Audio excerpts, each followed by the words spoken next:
tariffs on India.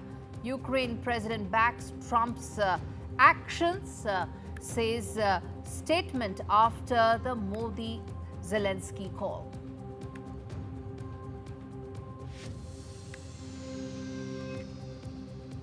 Government sends assurance to Belgium government, promises humane jail stay for Mehul Choksi. Decks cleared for him to return and face the law in India, we ask. Team India are the champions of Asia. India wins Hockey Asia Cup 2025, beats South Korea 4-1 in the final.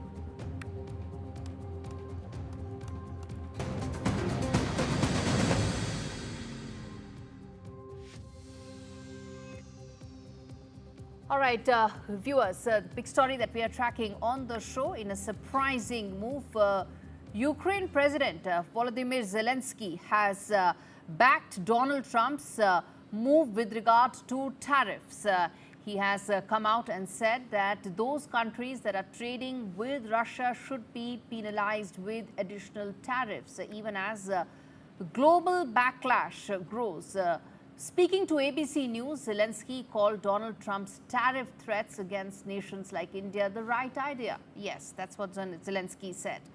Now, Zelensky is now bending over backwards to appease Donald Trump. The statement comes just days after Donald Trump announced the so-called second stage of Russia's sanctions, including a 50% tariff on Indian goods, sparking outrage in New Delhi. Well, India has fired back, accusing the US and Europe of hypocrisy, trading billions with Russia while punishing others for doing exactly the same. Many see Zelensky's remarks not as a principled stand, but as a political calculation. In fact, choosing to praise Donald Trump's tariffs in the hope that he will be able to find some sort of solution to a war where Zelensky, frankly, has no options at this stage. Now, even as they divide allies, damage global trade, it seems like Zelensky for now is just cozying up to whoever might write the next check rather than protecting Ukrainian democracy. Well, it's not even about democracy, but it's about the fact that does Zelensky even have any locus standi to talk on this? Does Zelensky have any leverage whatsoever to speak on this issue? And lastly, Zelensky made a phone call to Prime Minister Modi a few days back because he understands that there are very few countries who actually have those back channel lines of communications that can solve the Ukraine conflict, that can find the solution. Alaska summit failed. Zelensky still doesn't have answers. There is no ceasefire on the table. And this kind of rhetoric only damages any prospect of finding a solution. Let's try and connect with my guests joining me on the broadcast, and we'll also get you the big questions that we are talking and we're raising on this issue. Manju Seth, who joins me on the broadcast. We also have Vadim. Mr. Vadim, I'm afraid I'll try my level best to pronounce your second name, and apologies if I don't get it right. Mr. Halushek, who's an MP, International Secretary of the Servant of the People Party. Joining me from Kiev. What's the mood like in Kiev right now? Surely many people believe that this kind of blame game or this kind of statements against India are not going to help you solve the conflict and most certainly will not serve the interests of the Ukrainian people.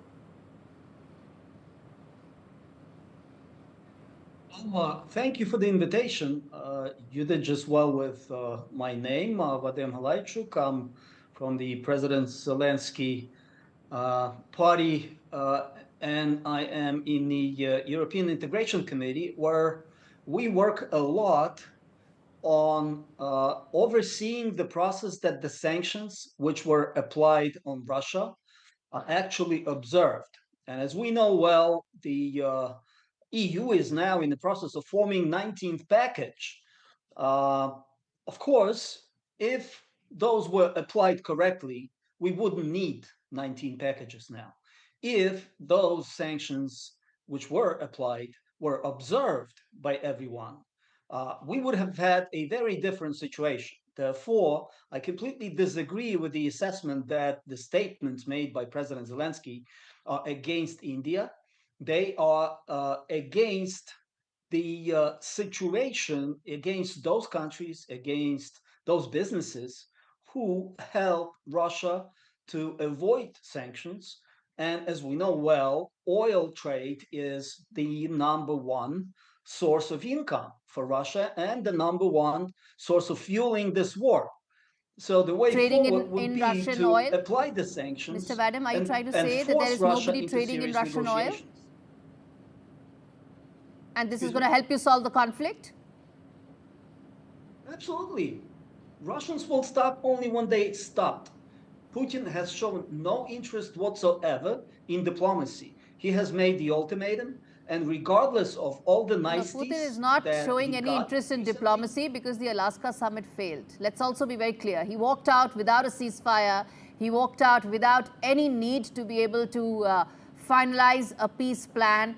And the summit had the Russian plan being negotiated and discussed. And who can forget that it also had the foreign leaders speaking first. Anyway, let's get in Manju's say as well on this. Manju, now, this comes after there was an olive branch extended by President Trump, and it comes after some very important messaging coming in from Washington that the India-US relationship is extremely important. And it also comes at a time when there is acknowledgement around the world that India is probably best placed to address the issue. It's not for nothing that you had the French President Emmanuel Macron speaking to Prime Minister Modi on the issue, simply because most of the European leaders understand that they've run out of options and this is their best bet. With the kind of rhetoric coming in from Ukrainian President Zelensky, do you think it furthers his case or dampens the prospect of any peace settlement? I think you put it very correctly, Gauri, that the situation right now is, I think, a no win-win for anybody. The way things are going, there seems to be a complete, a complete halt on negotiations, and I think negotiations are important. And yes, I know, and I completely agree with the Ukrainians that they don't want their territory to go. But this whole war that was started, and is still continuing after more than 3 years, I think we need to get to the crux of the issue. Why did this war start? Who was responsible? Now, everybody blaming India for it or blaming others for it, I feel is incorrect, because that situation should not have been allowed to arise. That negotiation should have been done at that time, and now, you know, what the president and what the president of Russia, President Putin, is saying is that I have so much land, so he's going to dictate because he seems to he believes he has the upper hand. So I think the way negotiations will now go on will be, and we saw that at the Alaska meeting also, President Putin didn't even agree to a ceasefire. And it's not because India is buying oil from them. I think that linkage, is not at all. Okay, then let me ask this to our Ukrainian guest on the broadcast, which is that what do you think is the best way forward? Because you have very limited diplomatic options right now. How do you think targeting India, suggesting that tariffs are a good idea, trying to be on Donald Trump's right side, will actually solve the conflict? There is no peace settlement formula on the table right now. This conflict will be resolved on a battlefield, will be decided on a battlefield. There's no peace negotiations whatsoever because Russia doesn't want. Do you think New Delhi will support it with this kind of rant coming in? India has been very, very responsible. It has actually said that this is not the era of war. Go ahead. Look, we have applied the most efficient sanctions that could be applied on Russia. We have destroyed over 20% of their oil refinery in just a month. That is the only way forward right now. Cause Russia to lose economically to the extent where they would get serious about peace negotiations. And it's not against India or any other particular country that we are making these statements, that we are calling for. No, you are. I heard the interview, sir. You are. You most certainly are. I heard that interview that Zelensky gave. You most certainly are. India is a number one purchaser of Russian oil now. If only India cut down in half what Russia would do. They cannot refine their oil at home. They cannot sell it to India and other countries. I am China sure is the that number that would one. be EU is the largest buyer of message to natural Putin. gas. Again, I said this is nothing but hypocrisy, and you're not really serving your case either. Quick closing comments from Manju Seth on this. Ma'am, as things stand right now, India has not only been very dignified in its response, it's been very responsible all along, whether to the rant that came in from Donald Trump and his administration, whether the messaging that came in from several quarters around the world regarding Russian oil. And I believe it will be the same with regard to Zelenskyy's rants as well. Absolutely. I think this double speak that is going on and the double standards being applied are not serving anyone's, not serving anyone. And I'm not able to fathom why India has been targeted. I mean, I'm able to fathom a bit, but yes, I don't want to explicitly state that. But yes, the fact that India is being targeted, being blamed, is something which is not going to, as you very rightly said, it's not going to lead to peace. And as mentioned by the Honorable MP, he believes that it will be sorted out on the war field. Then what are we talking about ending the war? If it has to be sorted out on the battlefield, that's the only way, then I think this war is not going to end anytime soon. All right. I believe it just go on. And I think that's not in anybody's interest, but that is for them to, for the players or the people involved in that war to take a decision and take a call. But I do believe that targeting India really needs to stop. I think there's one thing I can most certainly say. The war will or will not end. That TNC will most certainly not be decided by Mr. Zelensky and his comments, simply because he doesn't have any leverage. I'm going to leave it there. Thank you so much, both of you, for joining me. And well, bottom line on this issue, viewers, is that Volodymyr Zelensky actually has no leverage right now. He is waiting for things to pan out and is hoping that being on the right side of Donald Trump and his administration will allow him the possibility and the prospect of ending this war, which has been going on for 3.5 years. But this is a reality check for him as well. The Japanese Prime Minister resigned even after he signed a trade deal with President Trump. He bent over backwards, but Trump didn't blink. And then there were these fresh tariffs that Japan had to face. Well, that's a reality check that President Zelensky should keep in mind, that Ukraine can keep praising Trump and keep talking about how the 50% tariffs that the Trump administration has come out with is a right idea. But what he doesn't realize is that the entire European continent and all European leaders understand that if there's one country that does have leverage and does have the prospect of speaking to both sides, it is India. It is in New Delhi which actually has those back channel lines of communication. Should Zelensky be straining them? Should Zelensky be testing them? Well, that's a question that Kiev and Ukraine should be asking its president. All right, let's turn attention now to breaking news that's coming in as we speak.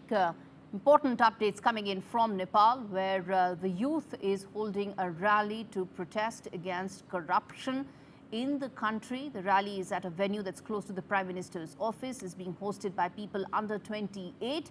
The Gen Z, it says, doesn't have any political affiliations, and the organizers are just protesting with regard to rampant corruption, inequality, and the government is coming down heavily on these protesters. You're seeing those visuals on your screens. There's been a ban that's been imposed on social media.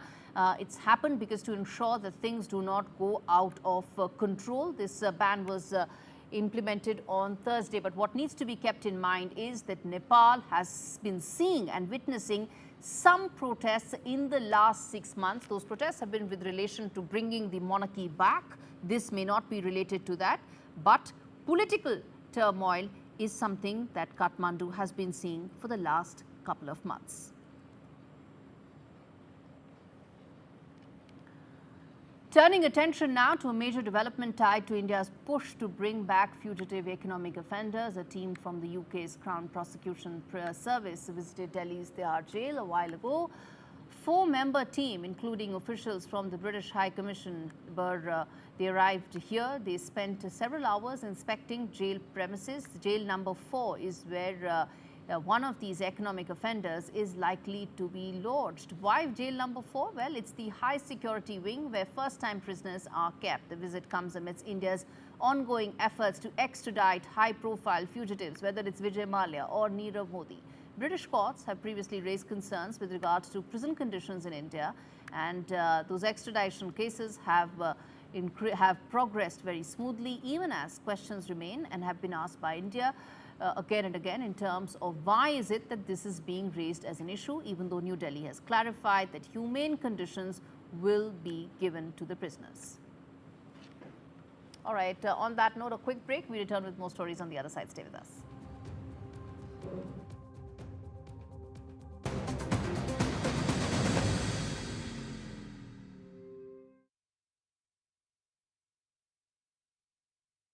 This is an appeal to stop the dirty water crisis and to help stop scenes like these.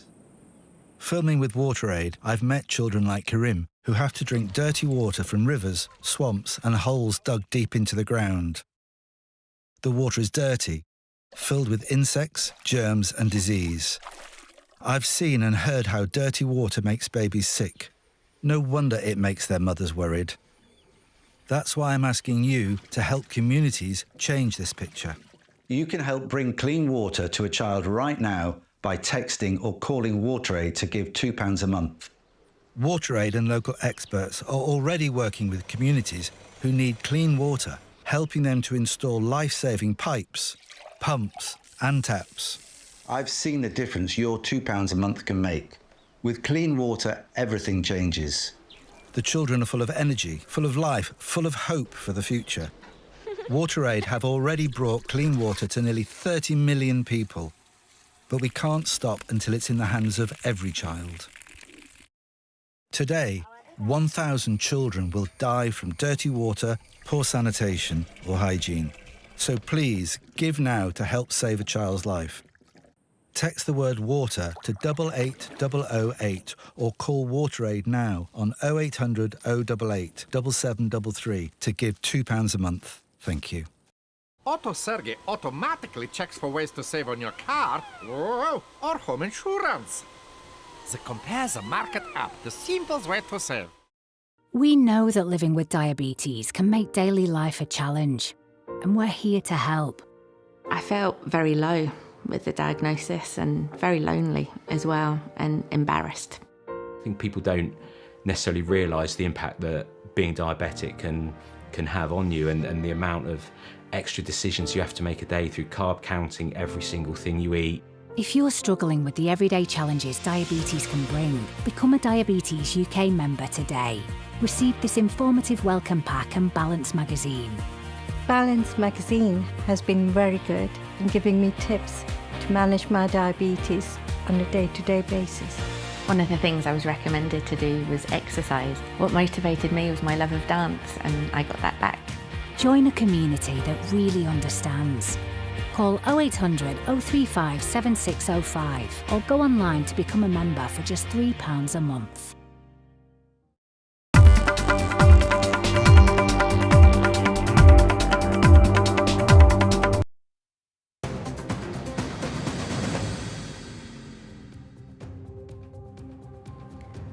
Let's get you the other big story that India Global is focusing on. Dr. Jaishankar is set to join a virtual BRICS summit meeting. It is taking place at a time where there's realignment happening around the world. It's being hosted by Brazilian President Lula da Silva, whose top of the agenda will be the tariffs that have been imposed. Brazil and India are in the same bucket when it comes to the highest level of tariffs that have been imposed by Donald Trump. The economic warfare that is now beginning to be the hallmark of his administration. It's triggered tensions across emerging markets. It also follows, there's been high-level meetings that have taken place. Remember, it also comes very close on the heels of the SCO summit, which had all the optics of the three emerging countries coming together against Donald Trump: Russia, India and China. Now, how is that likely to pave out and what's the larger message? Let's get in. Mr. Jayant Krishna, who's a senior fellow at CSIS, joins me live on the broadcast. Mr. Krishna, let me start by asking you that the BRICS summit, though of course it's being held virtually, it is not the Prime Minister who's attending it, but nevertheless, how do you read the messaging to Donald Trump and his administration by BRICS as a grouping? So, Gauri, one thing is very clear. BRICS, as we know, is not just 5 countries now. Brazil, Russia, India, China, and South Africa. The extended definition of BRICS and some of the, include countries like Egypt, Ethiopia, Indonesia, Iran, Saudi Arabia, UAE. So I think this meeting, called by Brazil, is significant because a lot of some BRIC countries have the highest tariff levied by Trump administration, especially Brazil and India, which is at the 50% bracket. China and South Africa are at 30% bracket. Indonesia 19%. Russia, Iran, and I think most of the others have a 10% tariff. Right. So there's a huge variation between among these countries.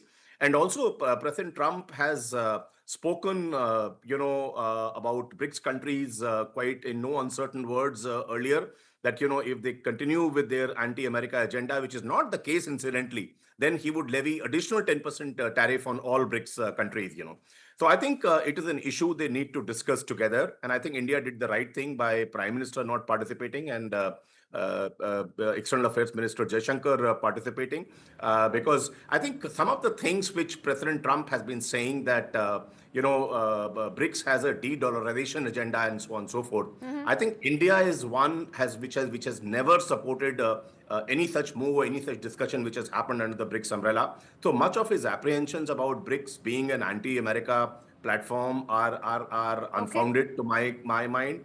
And therefore, they should be, I expect some discussion as to what could be, I don't think with President Trump any united strategy or stand by BRICS nations would work at all, because he negotiates with every country separately and even, makes one country fight with another so as to get the most mileage out of it. Right. So I don't think BRICS, you can only use this platform to share each other's concerns and so on and so forth, and how there could be more trade relationships, more business amongst these original 5 countries and extended 6 countries. I think that is what should prevail, because I don't think anything. The more BRICS will take a stand, the more it will offend President Trump and the US. That's for sure. Well, that just leaves little room as things stand right now in terms of what could be the specific outcomes from this meeting. Let's leave it there. Thanks so much for joining me. All right, viewers, as we wrap things up on India Global, well, I leave you with the story that talks about Indian films going global. Filmmaker Annapurna Roy created history at the 82nd edition of the Venice Film Festival, bagging the Best Director. And this film is yet another milestone in Indian cinema and its coming of age. Leave you with that report. Thanks so much for watching.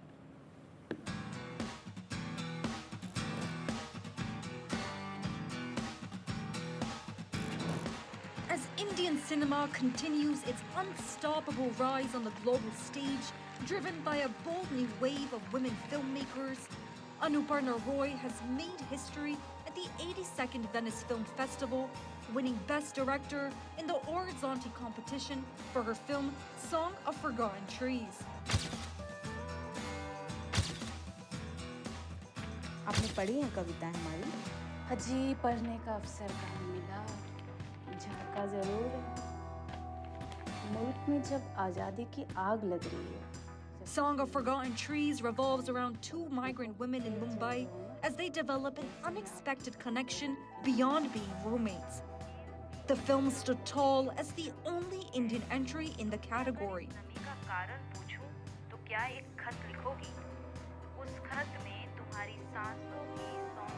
I was emotional, my eyes were teary, and to cheer up for my team, they all are here. I'm grateful to all the actors, Naz Sheikh and Sumi Baghel. Everyone were amazing. Thank you. Hailing from Narayanpur, a quiet village in West Bengal's Purulia district, Annapurna's journey is anything but ordinary.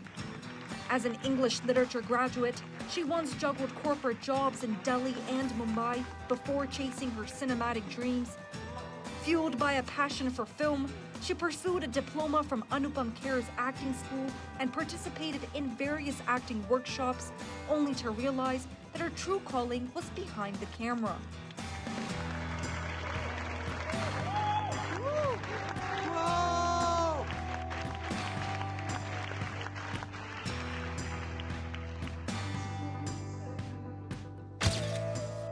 With this win, Roy becomes the first Indian director ever to bag this honor, marking a giant leap for Indian storytelling on the world map.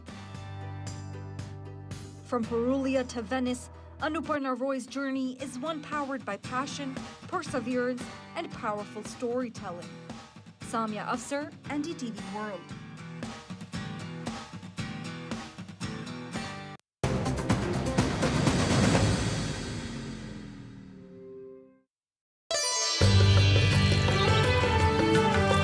Sometimes it's the little things that remind us of them.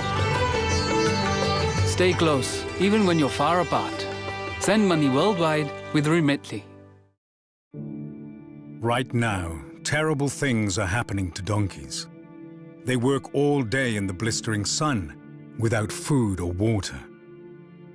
They're suffering silently, while their backs are breaking. Some are being abandoned and will be left to die alone. But the worst thing you can do to a donkey isn't to break its body. It's to break its heart. Because donkeys are loyal, loving creatures. They trust us to care for them. And when they're hurt and abused, they feel it inside too. But right now, you can do something incredible for donkeys. You can support the Donkey Sanctuary. Just call 0800 035 9318 and give £2 a month. Because your support can help protect donkeys.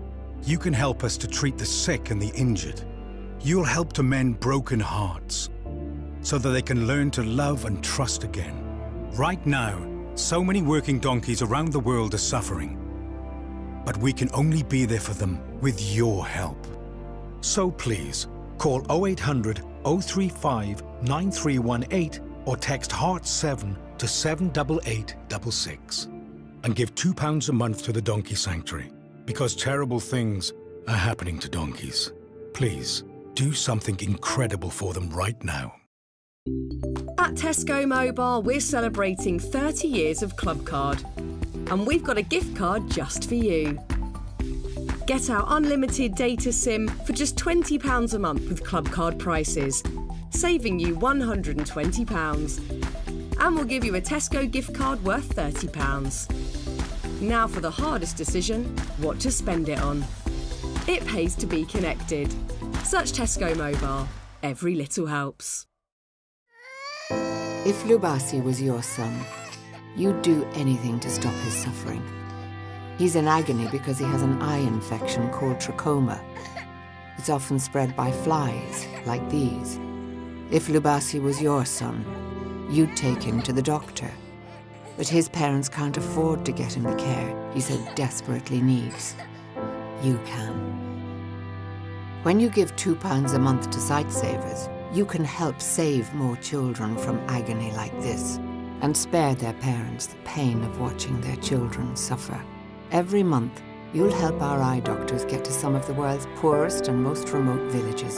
It's so simple to treat trachoma, but we urgently need your support to do it. So please call 0800 038 4920, text Site10 to 82727, or go to sightsavers.tv to give £2 a month to Sightsavers right now.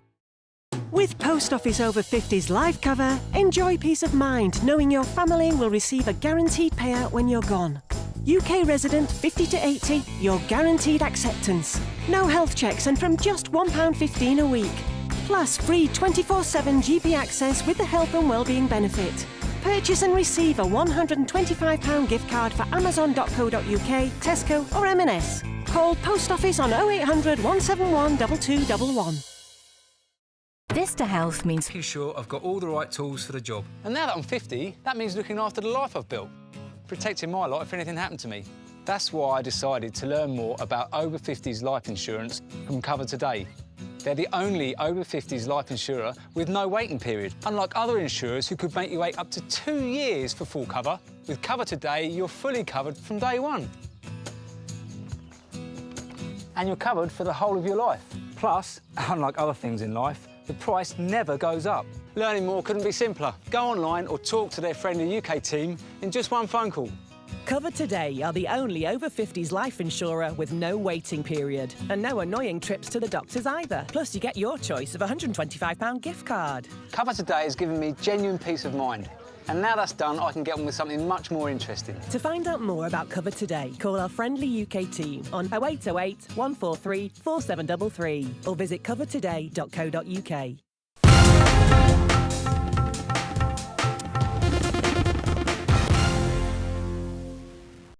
Political ideologies that could sort of put some of this into context? So there is no such kind of political, I know that every political party, all political parties, because since the new generation is coming, every Nepali, all major political parties, of course all small, big political parties, they have been supporting the movement, okay? So, but they have also called to, come spontaneously without having any flags and slogans of the party and ideology. So political parties, basically political parties, they have extended their, support to the, movement of the Gen Z. Okay, but there is so these people are, these youths are coming, on their own way, on their own belief, on their own ideology. So as of now, there is no clear political alignment or clear political ideology that is backing this kind of things, but many youth leaders, many, social media influencers and others, they have come in the street, including the, there is very influential, youth leader. His name is Balen Saha, the mayor of Kathmandu metropolitan city. So actually, he is very, very popular among the youth, youth and Nepali people. He also come up with the statement that he has extended the support to the, this youth movement. So, like Balensa and other political party leaders also, they have extended the support to this movement. So that is why, I don't see, as of now, we cannot say that this is backed by any political group or political party and or political any ideology. So it seems a very, very, spontaneous kind of movement as of now. All right, viewers tuning in right now to NDTV, what you're seeing on your screens are visuals coming in from Nepal. A protest essentially led by the youth of Nepal is protesting on the streets in Kathmandu, wanting to hold the government responsible and accountable for what they say is massive corruption that has taken place under KP Sharma Oli's government, and also with regard to some of the social media bans that have been put in place. What you see on your screens are those visuals of Nepalese youth coming out on the streets protesting against several of KP Sharma Oli's policies, particularly with regard to corruption. All right, Mr. Giri continues to be with us. Anil Giri, who's joining us from Kathmandu. He is a journalist in Nepal. Mr. Giri, then anything specific in terms of demands that these youth have? What are their key demands which has brought them on the streets in Kathmandu? So basically they have put three demands. One is that unban the social media. They have asked to remove the social media ban. And the second thing is that they have also demanded to, that all the old leaders should, resign, they should step down, including the Prime Minister. Today, some of the, protesters, they have demanded the joinness of the Prime Minister also. And the thing is that they want to clean up the, political mess, basically corruption mess. So there is a corruption in the system. We have to ensure that there is no corruption, there is nothing, that the corruption is not taking place in the system. So they are demanding this kind of thing. They have put three demands in return, while, announcing the protest. Okay. So basically, we have not heard anything from the government side. So as of now, and this is also against the, undemocratic, governance in Nepal. So these are the major three demands of the protesters, and the government has not come out, has not made its position public on addressing the demands of the protesters. So let's see, there will be some words by this evening by the government. The government will say something about by this government. As of now, government is busy on quelling the protest and now suppressing the protest, this kind of thing. The government has imposed a curfew. So this is the situation in Kathmandu. So and we don't know what will happen next. Tomorrow, what kind of, what direction this protest movement will take place. But as of now, there is no any address from the government side. Government hasn't responded, which is the government of Nepal hasn't responded to these protesters, which is the youth in Nepal protesting against what they say is rampant corruption. The fact that, Mr. Giri, this has been a spontaneous protest with thousands of protesters on the streets coming out without any organized group, so to say, an umbrella group under which they've all been organized, itself raises questions, doesn't it, in terms of how it's panning out? And also, let me then ask you about your sense about how the government in Nepal is viewing this, because this is a very large gathering of youngsters who've come out and with their specific demands. How is the government of the day watching this? Are they looking to speak to these protesters, probably having some back channel lines of communication? As of now, we have not heard this kind of thing, back channel negotiation or back channel, between the protester and the government, and probably government is trying to reach out with them. But the thing is that the scale of the protest in Kathmandu is massive and huge, and there is anger among the people and the public and the youth. So probably government should unban the social media ban first. So this is not only the demands of the youth who are protesting today. So this is because social media has been the part of the life. Okay, so Facebook or messaging apps, they have been a part of life, and how millions of people are relying over this. Small business people are also relying on doing the business, and people who their relatives are talking about the Facebook, and people are informed about the Facebook. So there are misinformation and disinformation in social media platforms. So now, as of now, there is no any words from the government side. Probably there is and the government is under pressure. Government is under now pressure to do something to address their demands of the protester. Definitely, one protester has already been died. We have known this thing from the police, and over 100 protesters have been injured, and they are undertaking treatment in the hospitals. Definitely, this has given a very bad step already to the government. That is already in a very, very difficult situation. And army has also been mobilized. So probably by this evening we will hear something from the government side. But as of now, there is nothing coming out from the government. Probably they are assessing the situation, ground reality, and probably by evening something will come up. Stay with us, Mr. Giri, because I want to now rope in Veena Sinha as well, who's joining us on the phone line. Veena ji, ये बताइए आप क्या देख रही हैं इस वक्त, क्या स्थिति है ऑन ग्राउंड, कुछ हमको डिटेल में समझाइए. आप एग्जैक्टली हैं कहाँ पे और इस वक्त चल क्या रहा है सड़कों पर, क्या स्थिति है? कर्फ्यू लागू होने के बावजूद भी प्रदर्शनकारी वहीं डटे हुए हैं और जाने का नाम नहीं ले रहे हैं. यहाँ तक कि हॉस्पिटल में जहाँ घायलों को ले जाया गया है वहाँ भी बहुत भीड़ है. जो आपको संसद भवन के बगल में ही है, ज़्यादा दूर नहीं है सिविल हॉस्पिटल, तो वहाँ भी बहुत सारे प्रदर्शनकारी जमा हैं. वहाँ भी गोली चलाई जा रही है, आपको रबड़ की गोली वहाँ भी चल रही है, लेकिन प्रदर्शनकारी नहीं है. और ये पुलिस के एक्शन तब शुरू हुआ जब ये लोग संसद भवन के कंपाउंड के अंदर घुस गए थे कुछ लोग, तब गोली चली है. और अब तो सब जगह कर्फ्यू लगा दिया गया है. आपको प्रधानमंत्री निवास, राष्ट्रपति निवास और आपको नारायण नीति जो पूरे पहले राजा के जो निवास स्थान था वहाँ पर, और संसद भवन के आसपास के सारे इलाके में सारे सड़क बंद कर दिए गए हैं. उधर से आने जाने का पर कर्फ्यू लगा दिया गया है. आर्मी भी आ गई है, लेकिन प्रदर्शनकारी वहीं है, हटने का नाम नहीं ले रहे हैं.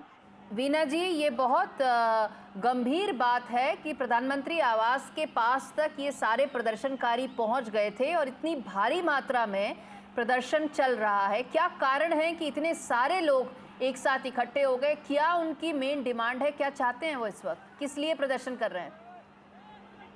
मेन प्रदर्शन ये तो ये भ्रष्टाचार को लेकर जनता में पहले से ही आक्रोश था. लेकिन ये आक्रोश बाहर व्यक्त नहीं हो पा रहा था। और इसमें मैंने आग में घी का काम किया। आपको जब ये जो 26 संजाल है जो बंद कर दिया गया, उसके बाद तो ऐसे लोग रोड पर नहीं आ रहे थे, सड़क पर नहीं आते थे। कम से कम संजाल के माध्यम से तरह तरह के प्लेटफॉर्म से लोग अपने आक्रोश व्यक्त करते थे। तो लेकिन अब उस सब सारे बंद कर दिए गए हैं। और ये प्रदर्शन आपको ये जानकारी दे दूं मैं कि काठमांडू में ही नहीं हो रही है, पूरे नेपाल में हो रही है। और यहाँ जब तक कि प्रधानमंत्री के जो घर है, मैंने उनका जो जहाँ के हैं वो झापा, वहाँ भी हो रहा है, दमक में भी हो रहा है। बहुत इम्पोर्टेंट बात बोली है, ये बहुत इम्पोर्टेंट बात बोली है। And I want to quickly tell this to our viewers as well. As per Veena Sinha, the journalist from Nepal who's with us on the broadcast, the protest is not restricted to Kathmandu but is taking place in several other cities of Nepal. Veena ji, ये बताइए और कौन से ऐसे शहर हैं जहाँ पे ये प्रदर्शन चल रहा है इस वक्त? अभी आपको इलाम में भी चल रहा है, वहाँ भी गोली चली है, दमक में भी गोली चली है, झापा में भी प्रदर्शन आ रहा है। ये सब एरिया आपको प्रधानमंत्री के मैंने उनका घर है वो उस साइड में, मैंने यहाँ काठमांडू नहीं है, वहाँ के वो रहने वाले हैं, वहाँ के वो सांसद हैं। उस एक इलाका में भी पूरी जगह मेन प्रधानमंत्री को लेकर ही विरोध हो रहा है कि ये भ्रष्टाचार को रोकने में असफल रहे हैं। कोई भी यहाँ पर मैंने प्रगति विकास कुछ भी काम नहीं हो पा रहा है, जिसके कारण जनता उनसे काफी रुष्ट है। और ये युवा पीढ़ी तो और ज्यादा ही परेशान है। यहाँ के जो अव्यवस्था फैली हुई है, भ्रष्टाचार जो फैले हुए हैं, रोजगार नहीं है, आपको विकास का काम नहीं हो रहा है, सारे युवा सबको विदेश जाना पड़ रहा है। और यहाँ पर नेपाल में शिक्षा की व्यवस्था उसी तरह, यहाँ तो शिक्षक लोग भी आंदोलन था, लेकिन आज के आंदोलन में वो लोग नहीं है। आज के आंदोलन में वो जेन जी वाले हैं, मैंने आपको जो युवा पीढ़ी है 25 से नीचे के वो लोग युवा लोग है। और इसका कोई भी जिम्मेदारी कोई भी पार्टी या संघ संस्था अभी तक कोई नहीं लिया। ये सब देखिए, सारे लोग जमा हो रहे हैं। आपने आंदोलन शब्द का प्रयोग किया है। आंदोलन एक बहुत स्ट्रॉन्ग शब्द है। आंदोलन हम देख चुके हैं इंडियन सब कॉन्टिनेंट में, पिछले 1 साल में आंदोलन क्या होता है हमने देखा है। तो आंदोलन शब्द बहुत स्ट्रॉन्ग शब्द है, but and which is why I will refrain from using that word. The Indian subcontinent, India and its neighborhood has actually seen something like a revolution led by youth, primarily the students in our neighborhood last year. So I'm going to refrain from using any of those words. What it looks like right now is a protest led by youngsters in Nepal, and their primary angst against the government is regarding corruption. Again, this is a playbook that I'm not going to try and relate to what happened last year in Bangladesh. But the other point that I'm going to come back to, Veena जी, एक बहुत important बात मैं आपसे पूछना चाहूंगी कि सरकार क्या कह रही है इस वक्त। नेपाल की सरकार क्या कह रही है कि ये जो इस वक्त प्रदर्शनकारी हैं यहाँ पे सड़कों पर आए हुए हैं, सोशल मीडिया बैन के लिए वो मांग कर रहे हैं कि ये बैन हट जाना चाहिए, उसको लेके सरकार क्या कह रही है? नहीं, सरकार आज तो अभी तक सरकार जब प्रदर्शन शुरू हुआ है 12 बजे से यहाँ से शुरू हुआ है, लेकिन उस समय तक अभी तक सरकार सामने नहीं आई है। लेकिन कल जो बीत गया है, कल उस दिन अब वहाँ सूचना प्रसारण मंत्रालय के से यह आया था कि हम जब तक ये लोग रजिस्ट्रेशन यहाँ नहीं करा लेते हैं नेपाल में, तब तक हम लोग बैन नहीं हटाएंगे।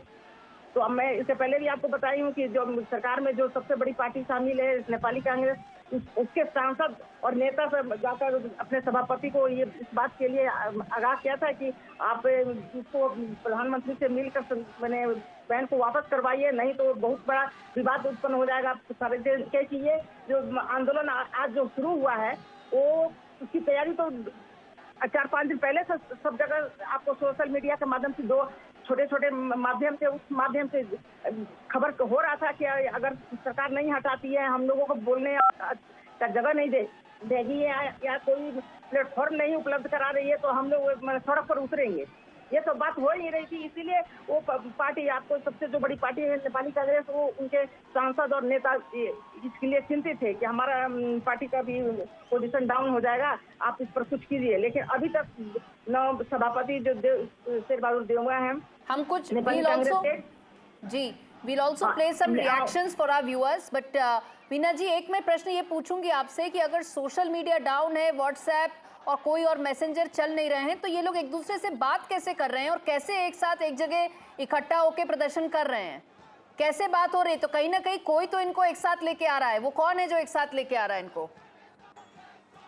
देखेंगे हम लोग सबका व्हाट्सएप बंद है, लेकिन आप देखेंगे सब लोग यहाँ वाइबर को डाउन कर लिया है, ऐप अपने लोड कर लिया है, और एक डिटेल भी है उसके माध्यम से भी कर रहा है लोग जी। वाइबर से मेन सबसे ज्यादा वाइबर को लोग पोस्ट डाउन किया आपने मोबाइल में, हम लोग में भी इसी तरह जो लोग व्हाट्सएप से जुड़े थे सब लोग वाइबर में आ गए हैं, और क्योंकि वाइबर में अभी बैन नहीं हुआ है, बाकी और सब जगह बैन हो गया है। तो यही सब छोटे छोटे प्लेटफॉर्म के माध्यम से ही लोग एक दूसरे को संदेश भेज रहे थे और आह्वान कर रहे थे कि सब लोग जुटे और इसका विरोध हो, और विरोध हो रहा है। आपको सारे जगह पूरे देश भर में हो रहा है, और यहाँ पर गोली उधर भी चली है, लेकिन उधर अभी घायल हुए हैं लोग, डेथ नहीं हुई है, मरे तो अभी काठमांडू में ही।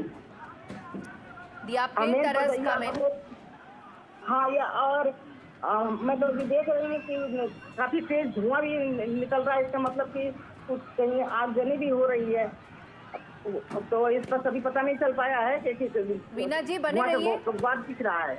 जी वीना जी, एनडीटीवी को ये सारी जानकारी देने के लिए शुक्रिया, बने रहिए हमारे साथ। I also want to then get in Rajneesh Bhandari, who's a senior journalist in Nepal, joining us for his update as far as how things are panning out right now on ground. Rajneesh, there has been one student has lost his life so far, and several have been injured in these protests. Share with us the details and the latest updates that you have right now, and we're putting out some of those images and videos on our screen for our viewers to understand the sudden fluidity that has happened in Nepal on the streets of Kathmandu, where you have thousands of protesters suddenly coming in. Go ahead, tell us more, what's really happening on ground. Gauri, I just came from the field, like where this was a massive protest that was organized by JNG, and it was actually led by the social media users, like TikTok users, and as you know, like 26 social media platforms are being banned in Nepal, and there has been a huge a protest of these bans by the Genji, and a lot of there has been a lot of dissatisfaction with how the government has been working, and also dissatisfaction on the corruption, the series of corruption that's happening out here. And today at 9 o'clock in the morning, especially Genji youths, like they came up in Kathmandu, especially in the Maitigar area, which is commonly very popular for protest. And as they start coming, like I was there interviewing people, like, why are you joining this protest? And these are students, like many of them I could see they were actually in school or college uniforms, and they were demanding there should be end of corruption in the country, and also like they're quite dissatisfied with how the government is taking on corruption, on jobs, on employment, and on equality, and series of things. So this seems quite unique, because I have been reporting about the Nepal protest when there was protests in 2004, 5, and 6 as well. Like this was the first day of this protest. It seems to be quite huge, Gauri. Mr. Bhandari, I want you to stay with us. I want to first quickly now play those very important sound bites of the Nepal Prime Minister reacting to these visuals that viewers you're seeing on your screens. These are from Kathmandu, and we are told right now there are reports emerging of similar protests happening in several other cities of Nepal as well. And let's quickly now listen into those reactions. We also get your reaction from the students who have organized this protest. We come back and talk more about how it's looking like right now from New Delhi's lens. But first up, listen into those reactions. नेपालको कानुन मान्नुपर्ने, कुनै विदेशीले कारोबार गर्यो भने कानुन मान्नु नपर्ने, Gen Z पुस्तालाई पिर पर्यो अरे, राम्रो लागेन अरे, जेन्जी पुस्ता भन्ने चाहिँ कुनै ठगी खाने भाडो हो। तपाईं आज यो प्रोटेस्टमा किन आउनु भयो? Is this your first time in the protest? Yeah, this is my first time. I'm against the corruption. तपाईले corruption भइराछ भनेर चाहिँ कसरी थाहा पाउनु भयो? अब हेर्नुस्, नेपाल सरकार एकदमै अब झुट बोल्दिन म, नेपाल एकदमै गरिब देश हो। मान्छेले सरकारले तलब खान्छन् 77,000 75,000, अनि विकली मालदिप्स ट्रिप, युरोप ट्रिप कहाँबाट आइरहेछ त? हाम्रै ट्याक्स भरेको पैसाबाट। अब यदि त्यो ट्याक्स तिरेको पैसा सही ठाउँमा लगानी भएको भए अहिले हामी भत्केको रोडमा हिँड्नु पर्थ्यो त त्यो त्यही भएर करप्सन त भएको छ. All right, Mr. Sikshit Bhatta, who's an entrepreneur, also joins me on the broadcast. Mr. Bhatta, now, as things stand right now, the information and the reports that we have is that 26 social media applications were banned by the Nepal government. In response, there was this organization, essentially youth under the age of 28, who came together on the streets of Nepal to protest against this ban. Is this how one should be reading this, or is there more to it?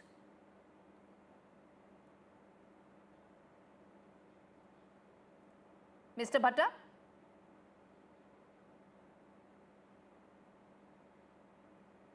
Okay. Mr. Bhandari, let me take that to you, sir. How do you read? Is this how we should be seeing it, or is there more to this? More to this, like especially as you need to know the situation in Nepal, right?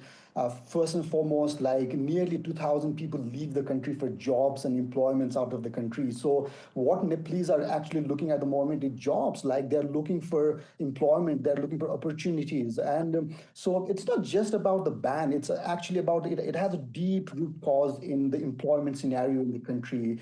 So they're looking for jobs, they're looking for opportunities, and which they're not finding it. So I think that there's a huge frustration, and they have been putting those frustration on social media. And once the the social medias are not there, they can't upload, they can't see, and they can't express their sentiments, and then it's natural for them to turn to the street, Gauri.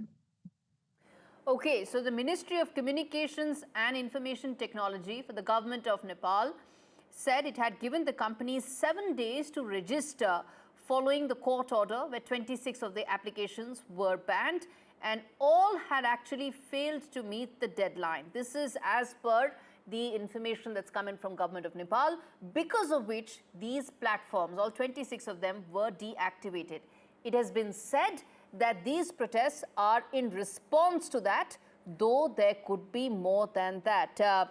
All right, I believe that line with Mr. Bhatta has been fixed. Sir, are you able to hear me?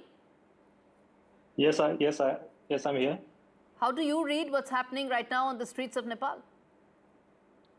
Well, I think it's a part of the problem that Nepali youths have been facing for several years or decades now, right? So this is something that's been brewing inside the level of corruptions to mismanagement to a lot of things that has happened over the last 20, 30 years.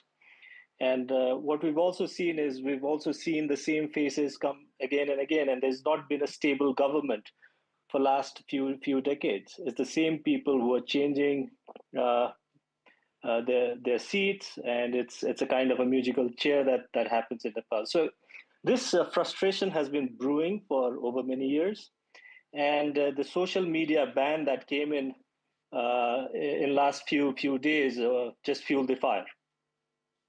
I understand the political instability part of it that you are referring to, and viewers, it's very important that we put some of this in this context, and therefore we are able to understand how New Delhi is viewing how things are happening. Now, there are two things, viewers. One is that a lot of people have relatives from Nepal working in India and vice versa. There are marital ties, there are family relations, which is why when some of those social media applications did not work, when people were not able to connect, it did lead to some panic, which can explain partly what things are happening right now. Now, the second aspect, which one of the guests pointed out, is about the number of leadership changes that Nepal has seen.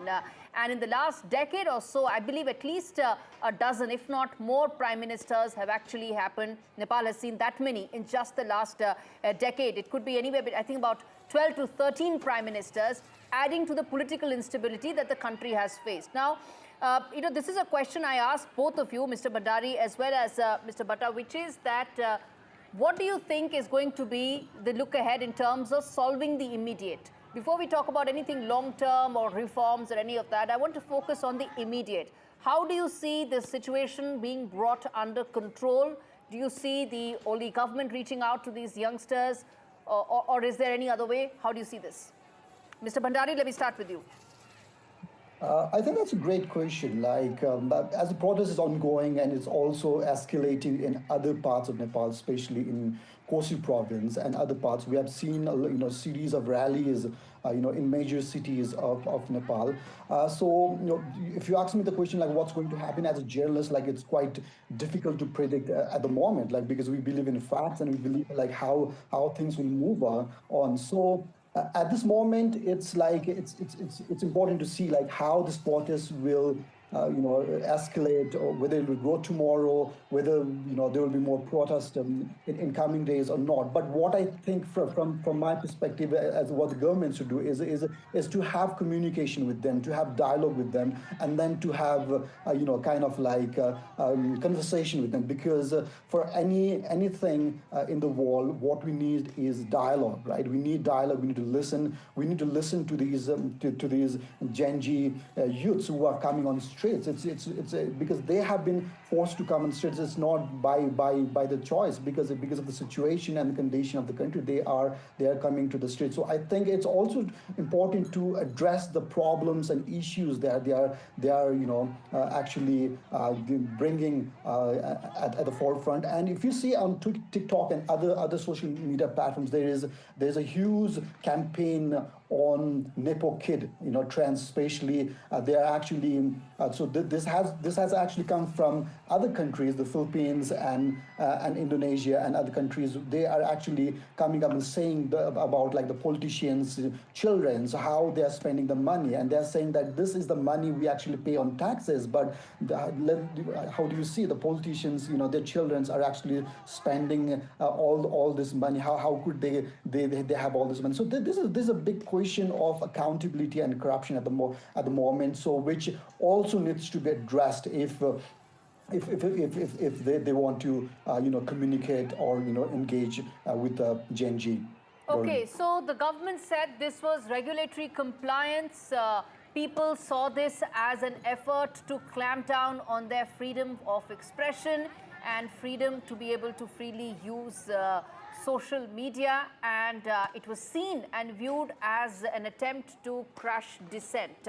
That is the backdrop of these protests. But one thing I ask this again, and at the cost of repeating, simply because, as I said, India has, New Delhi views this through a different lens. The political instability that Nepal has seen, there may be only 4 of those prime ministers, but they've actually formed governments over a dozen times in the last 10 years.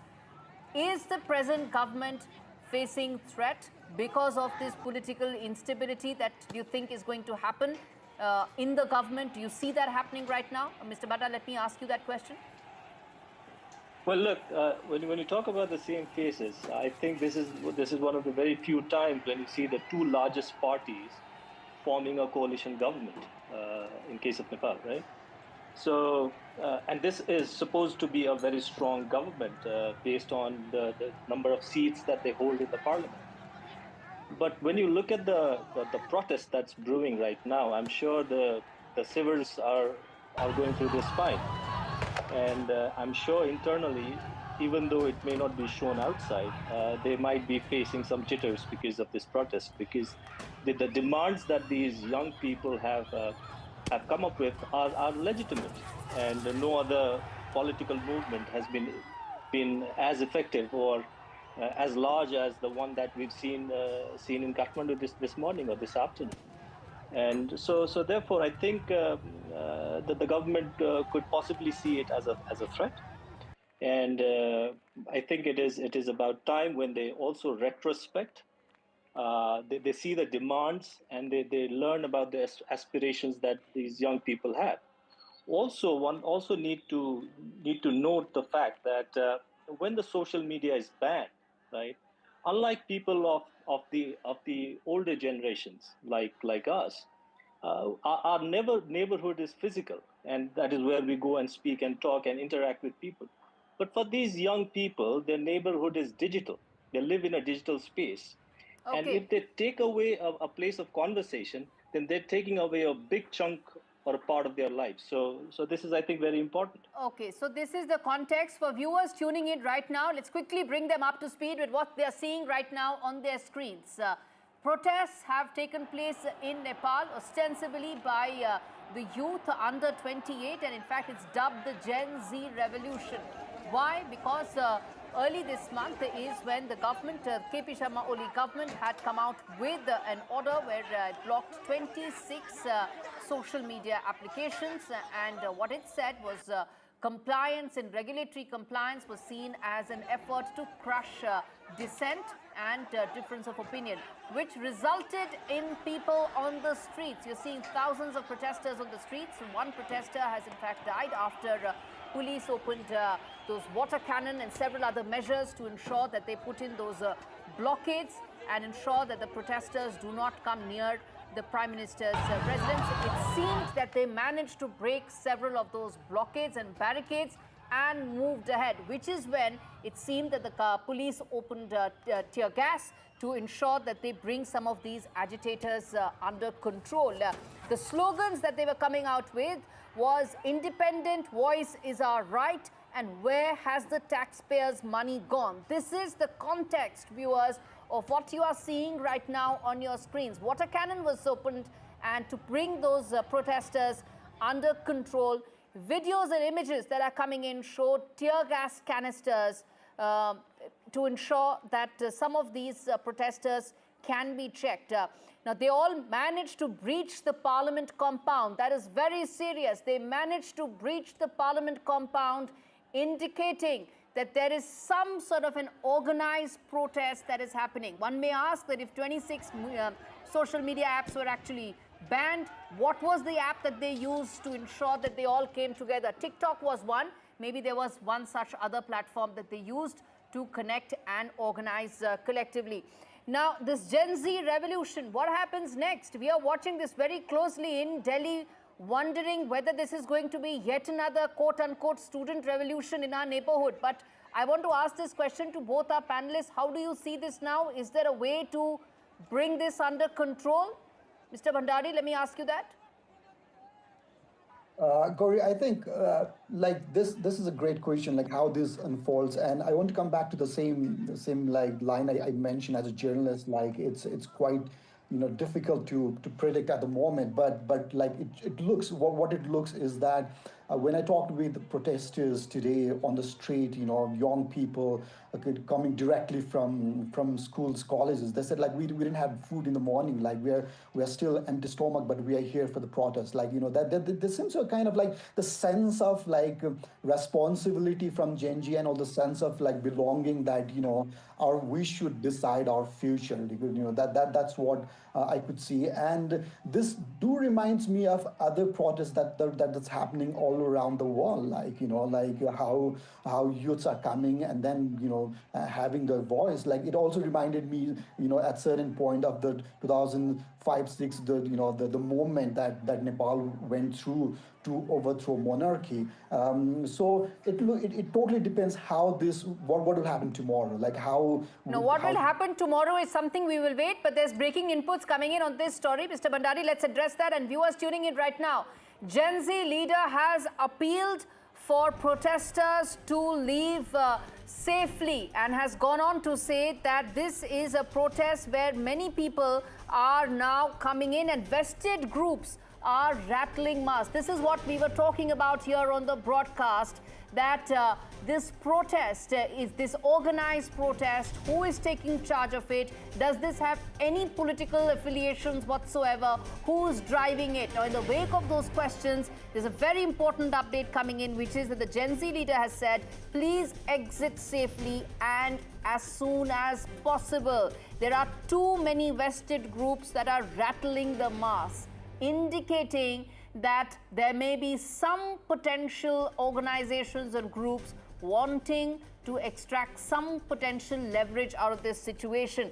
Please leave safely as soon as possible. We successfully won the day already. Let's get home today safely. All right, that's the big message coming in, that this is now a protest that will hopefully be addressed, simply because the Gen Z leaders say that we have been able to make a point. Our point was against the government, indicating that you cannot go ahead and block all social media because that is crushing freedom of speech, and they have done so successfully, and they now want everyone to go back home. Okay, let's, Mr. Bhandari, now this is a very important fact, which is that the Gen Z leader says that we've made a point, it's now time to exit. So this was really essentially a specific point being made with regard to the social media applications being banned by KP Sharma Oli's government.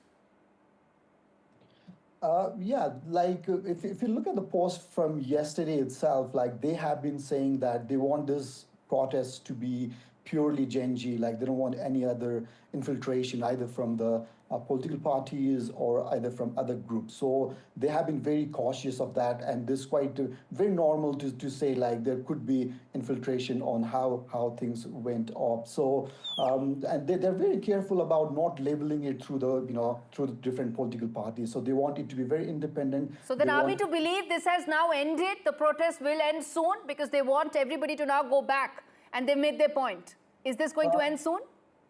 Maybe this could be an end for today because it's like around like 3 o'clock Nepal time out here. Maybe they will be planning something more, because I think the demands and the address they are saying it seems to be quite bigger compared to this. But I think with how things escalated today, and there has been curfew as well, Gauri, like there has been curfew near the parliament, near the Singh Darbar, which is the main government building, near the the residence of Prime Minister and also the President and Vice President. So I think it's also because of the curfews that have been imposed today in Kathmandu. And also the fact that several of those barricades were breached. So, which is why if the protesters did manage to breach those barricades, come near the parliament compound, then several of those measures had to be taken.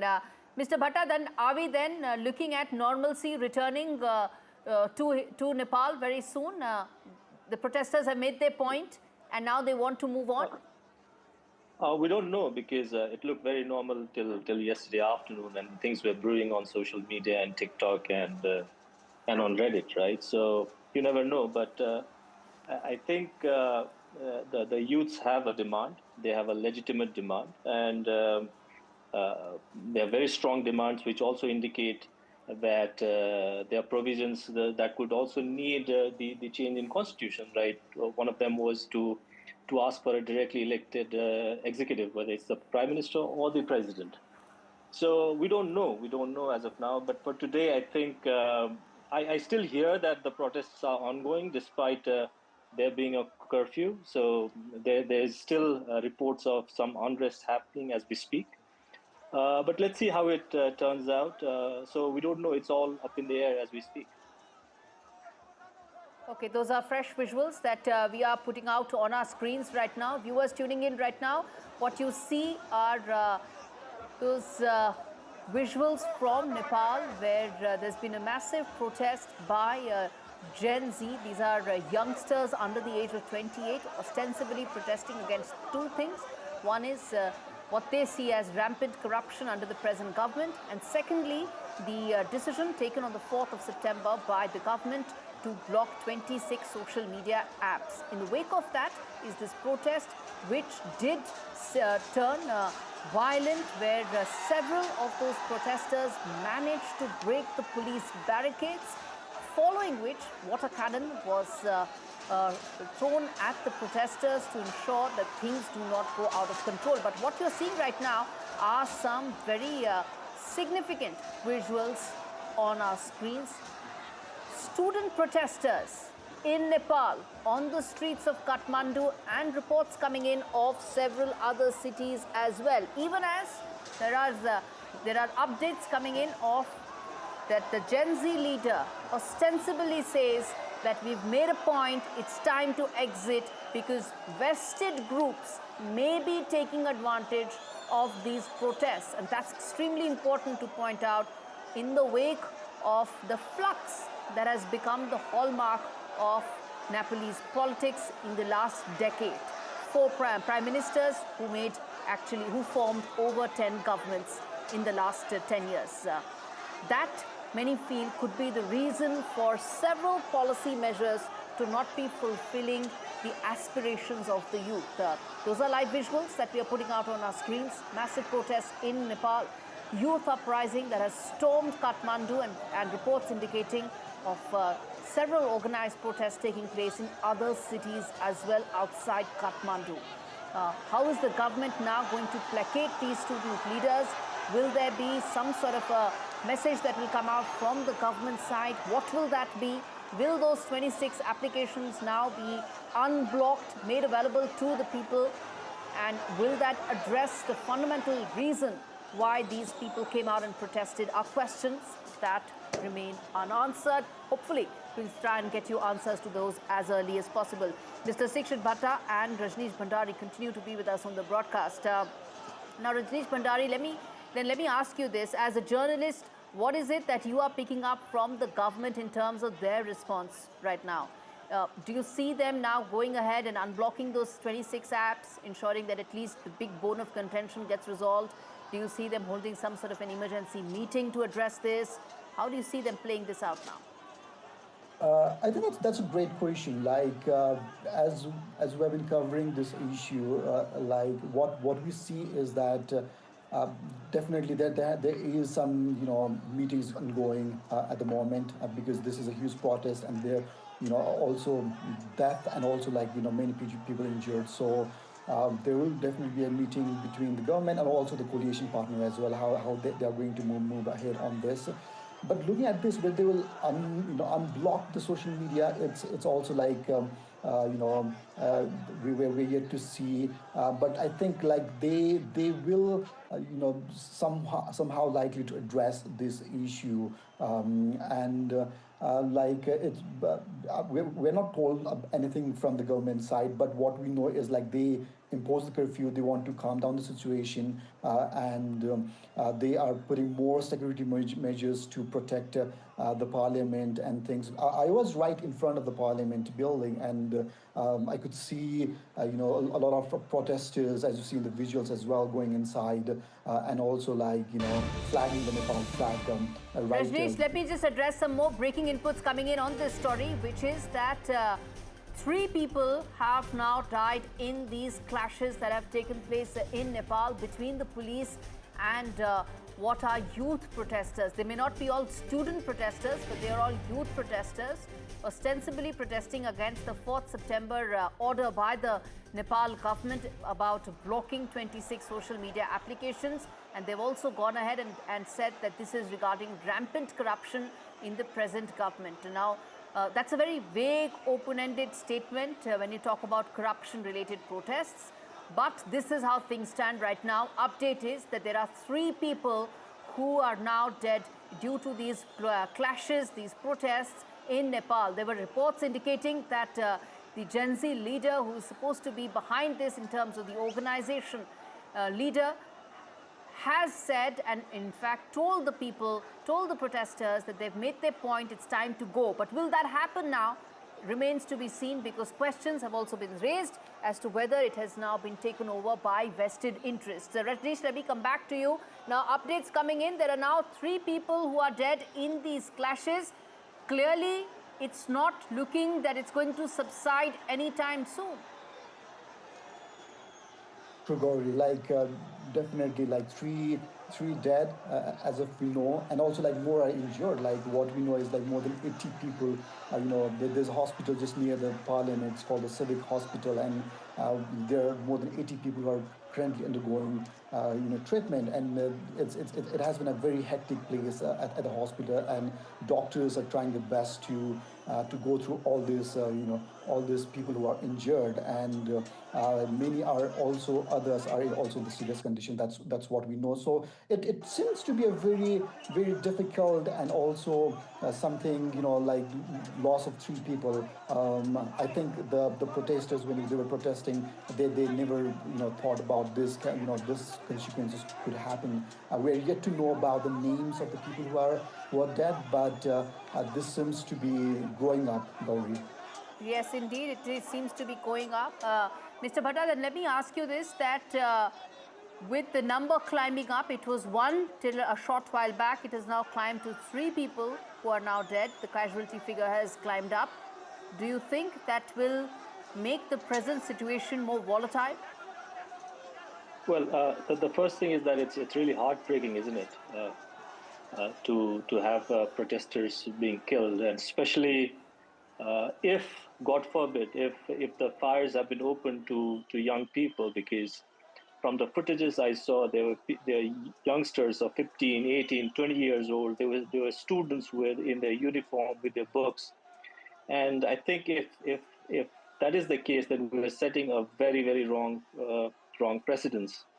And it's absolutely heartbreaking to have people being shot at and people being killed in this protest. So if that is the case, then I think that it could further escalate. Which is why we are keeping a very close watch on the situation and the developments in Nepal. Viewers, I'm going to take a very short break, come back on this story, and I urge both Mr. Bhandari and Mr. Bhatta to stay with us. We come back to this big story, the situation, how it's unfolding in Nepal, the volatility, the flux that Nepal is witnessing. We come back on that story. Stay with us.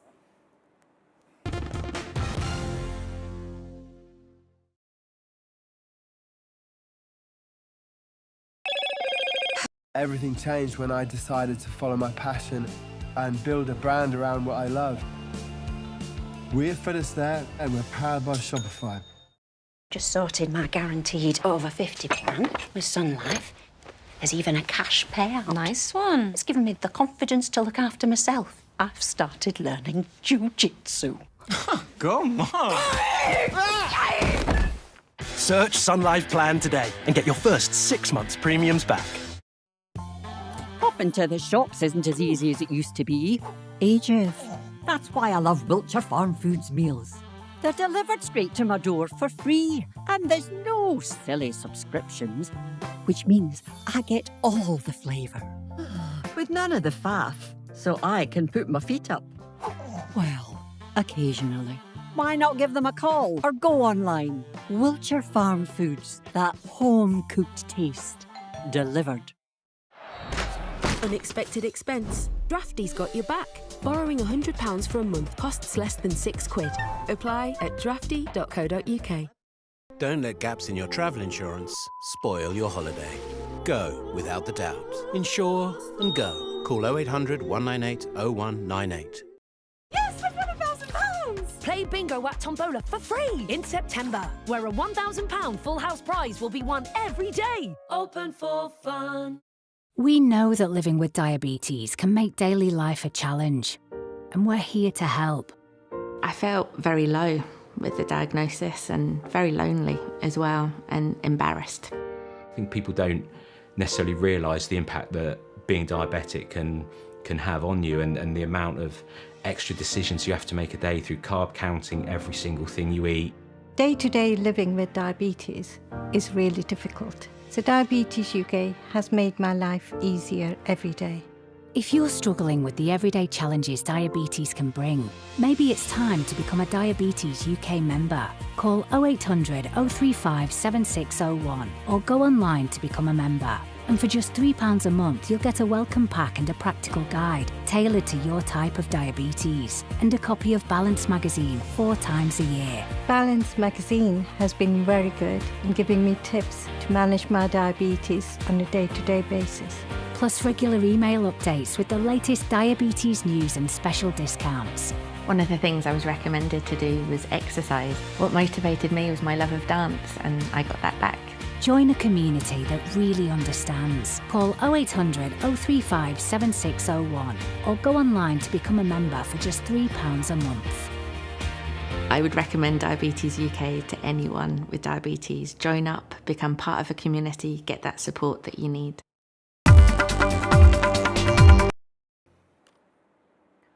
Viewers, you're watching NDTV and rolling coverage right now on the big story that we are tracking, the situation as it's unfolding right now in Nepal. Those are live visuals that we are putting out for you.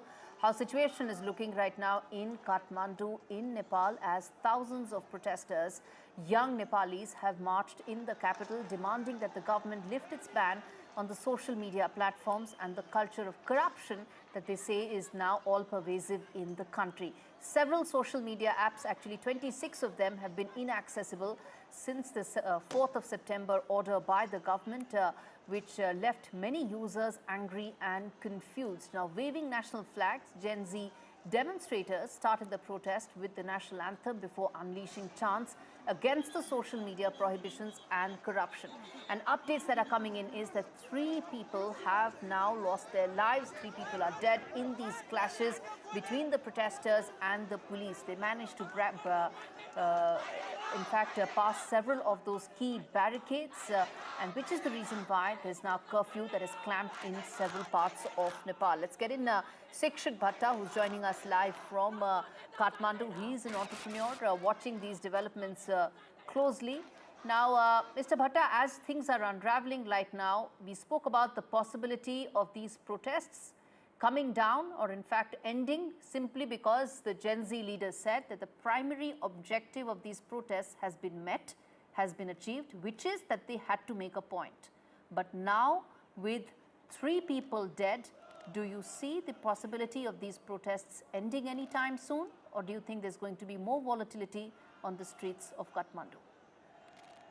Well, I think that the first thing is the entire premise of how it's been presented, it has to change. It's not just a protest against the social media ban, even though that fueled the fire. I think there's been a frustration that's been brewing against the governments that have come and gone, and the corruption that has been there, that has been endemic in our country for many decades. So that the protest has been against that. Social media ban had just been the recent development on which the protest was called, right? So that's the first thing. The second thing, of course, is as I speak with you, I was just checking my Twitter feed, and one of the biggest online news agency reports that there have been 4 people that have now been killed.